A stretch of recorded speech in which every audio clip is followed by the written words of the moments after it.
یہ احسن اقبال صاحب کا بیان سننے کے بعد مجھے جاوید لطیف صاحب کا وہ بیان کیوں یاد آ رہا ہے بھٹی صاحب، جس میں انہوں نے کہا کہ کچھ لوگ ہماری پارٹی میں وکٹ کے دونوں طرف کھیل رہے ہیں۔ پہلی بات تو یہ ہے کہ کبھی بھی زندگی میں استاد مکرم بخاری صاحب بھی بیٹھے ہیں، آپ بھی بیٹھے ہیں، دونوں مجھ سے زیادہ آپ صاحب علم ہیں اور تجربہ بھی آپ دونوں کا مجھ سے زیادہ ہے۔ اور نہیں میرا تو آپ سے نہیں، عمر میں آپ چھوٹے ہیں لیکن ویسے آپ کا ماشاءاللہ، اور میں مانتا ہوں یہ صحیح کہہ رہا ہوں، یہ سارے جو ہمارے، میں اکثر کہتا ہوں کہ سارے ہمارے صافی جو ہیں مجھ سے زیادہ پڑھے لکھے، عقل والے، شکل والے ہیں، اللہ کا فضل ہوتا ہے، ہم بھی چلی جا رہے ہیں ساتھ ساتھ۔ مجھے زندگی میں کبھی کوئی ایک ایسا بیان نہیں آیا جس میں میرے پروفیسر قابل احترام احسن اقبال صاحب نے اٹھ کر نواز شریف صاحب سے پوچھا ہو کہ یہ کہاں سے اتنا مال اکٹھا کر لیا آپ نے، یا کبھی بھی ایک ایسا موقع نہیں ہے کہ جب ان سے انہوں نے پوچھا ہو کہ گجرانوالہ کے جلسے میں اپنے فوج کے چیف اور D G I S I کو اس طرح نام لے کر آپ بولے ہیں لندن میں بیٹھ کر، آپ کو کوئی شرم کوئی حیا نہیں آئی؟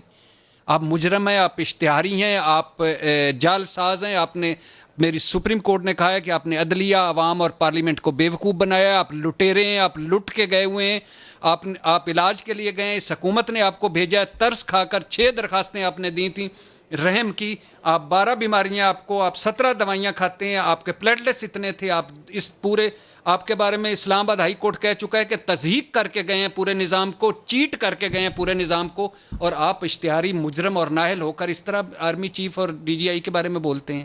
آپ نے 2 مہینے پہلے ان کو ووٹ دیا ہے، آپ اس وقت جھوٹے تھے کہ اب آپ جھوٹے ہیں، آپ اس وقت بے ایمان تھے کہ اب بے ایمان ہیں، آپ اس وقت منافق تھے کہ اب منافق ہیں، آپ کیوں ایسا کرتے ہیں؟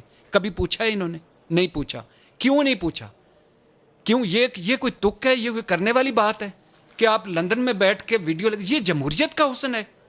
جمہوریت کے جیم کا بھی پتہ ہے جیم کس طرح کرتے ہیں، کیوں کرتے ہیں اس طرح؟ یہ فوج پہ اٹیک ہے، فوج کے اس کے بعد ہیپی ڈوری ہو جائے گی، خوشی سے پھولے نہیں سمائے گی کہ بالکل ٹھیک کیا انہوں نے ہمارے ساتھ ایسے ہی کرنا چاہیے تھا۔ فوج اس کاموں کے لیے رہ گئی ہے کہ سرحد پہ کھڑے ہو کر آپ کے لیے مرے، گولیاں کھائے، اور پھر اس کے بعد آپ کو اس طرح آپ کی باتیں سنیں۔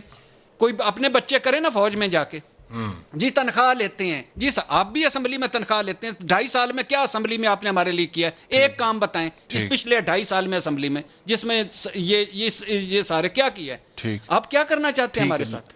بخاری صاحب، یہ آپ کیا کہیں گے بھٹی صاحب کے تجزیے؟ ایک اور بات، آرٹیکل 6 سے میں ایگری نہیں کرتا۔ عمران خان صاحب کو پتہ نہیں ہے کہ انہوں نے پڑھا نہیں ہے صحیح طرح آئین توڑنے والوں پہ لگتا ہے، آرٹیکل 6 اس طرح نہیں لگتا۔